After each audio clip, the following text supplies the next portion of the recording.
तरी जिल्ह्यातून आणि जिल्ह्याच्या बाहेरून देखील या ठिकाणी माल येतोय, हे मला या ठिकाणी आवर्जून सांगायचं आहे। मी ज्या आंबेगाव तालुक्यातून येतो त्या आंबेगाव तालुक्यातून देखील या ठिकाणी माल येतो, म्हणजे आमचाही वाटा याच्यामध्ये आहे। खरं पाहिलं तर बाजार समितीची निर्मिती शासनाने कशासाठी केली? या ठिकाणी शेतकऱ्याचं हित साधलं जावं, शेतकऱ्याला न्याय मिळावा, त्याचा माल चांगल्या भावामध्ये त्या ठिकाणी विकला जावा आणि त्याला पाहिजे त्या सुविधा या ठिकाणी निर्माण व्हाव्या, यासाठी बाजार समितीची निर्मिती या ठिकाणी शासनाने केली।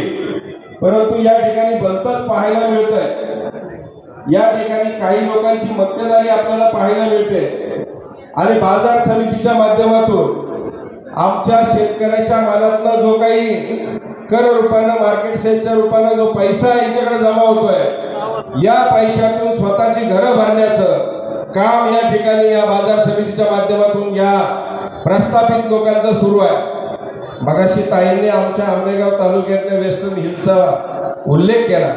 ताई, आपल्याला माहीत नसेल वेस्टर्न हिलचं काय झालं ते सगळ्यांना माहिती आहे। शेतमाल प्रक्रिया संस्था 4 तालुक्याची आमच्या तालुक्यामध्ये स्थापन झाली। या शेतमाल प्रक्रिया संस्थेच्या मार्फत प्रक्रिया उद्योग त्या ठिकाणी सुरू होणं गरजेचं होतं, परंतु खाजगी वेस्टर्न हिल कंपनी सुरू झाली। त्या ठिकाणी काय झालं त्याच्यावर माझा वेळ जाईल, त्यामुळे या सगळ्या ठिकाणी फक्त बाजार मांडलाय, शेतकऱ्याच्या घामाचे कष्टाचे पैसे आणि या पैशावर डल्ला मारण्याचं काम या सगळ्या मंडळींनी या ठिकाणी केलेलं आहे। घटनाक्रम आपण सगळ्यांनी सांगितला, जमीन खरेदीच्या संदर्भामध्ये जे काही घडलं ते सांगितलं माझ्या अगोदरच्या वक्त्यांनी, मला त्याच्या खोलामध्ये जायचं नाही।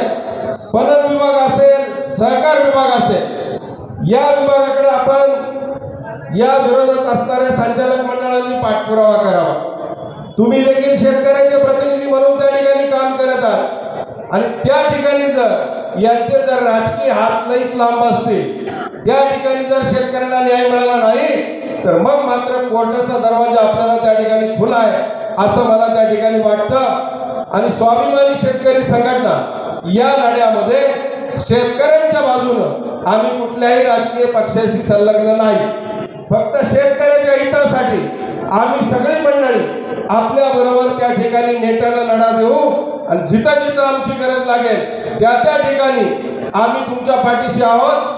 परंतु शेतकऱ्याच्या घामाचा आणि कष्टाचा पैसा कुणी हरामखोर जर त्या ठिकाणी खाणार असेल तर त्याच्या पाठीमागे पैसा वसूल केल्याशिवाय आम्ही त्या ठिकाणी राहणार नाही।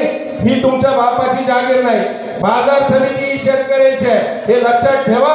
आणि कुणी जर म्हणत असेल आमच्या बापाची जागीर आहे, ते तुम्ही समजायचं कारण नाही। या ठिकाणी शेतकरी काही झोपलेला नाही, शेतकऱ्याची पोरं देखील आता हुशार झालेली आहे आणि म्हणून आपण सर्व मंडळी शेतकरी या लढ्यामध्ये मोठ्या संख्येने सहभागी झाला। मी सगळ्या शेतकऱ्यांचा या ठिकाणी मनापासून आभार मानतो आणि स्वाभिमानी शेतकरी संघटना या लढ्यामध्ये शेतकऱ्यांच्या न्याय हक्कासाठी तुमच्या बरोबर खांद्याला खांदा लावून या ठिकाणी असेल। आमचे काही सहकारी जरी आले नसतील, आता त्यांचा काय प्रॉब्लेम आहे मला माहीत नाही, परंतु ज्या ठिकाणी शेतकऱ्याचं हित आहे, शेतकऱ्यांचे संबंध आहे त्या ठिकाणी आपण आलं पाहिजे। आणि काही मंडळी जर आली नसतील तर तो त्यांचा प्रश्न आहे। एवढंच बोलून मी या ठिकाणी थांबतो। धन्यवाद। धन्यवाद बांगर साहेब। आपण तुमचा फ्लॅट, घर, बंगला, व्यापारी गाडे, दुकान, जागा, शेतजमीन, प्लॉट्स विकायचे आहेत का? विकायचे असतील तर आजच आमच्याशी संपर्क साधा।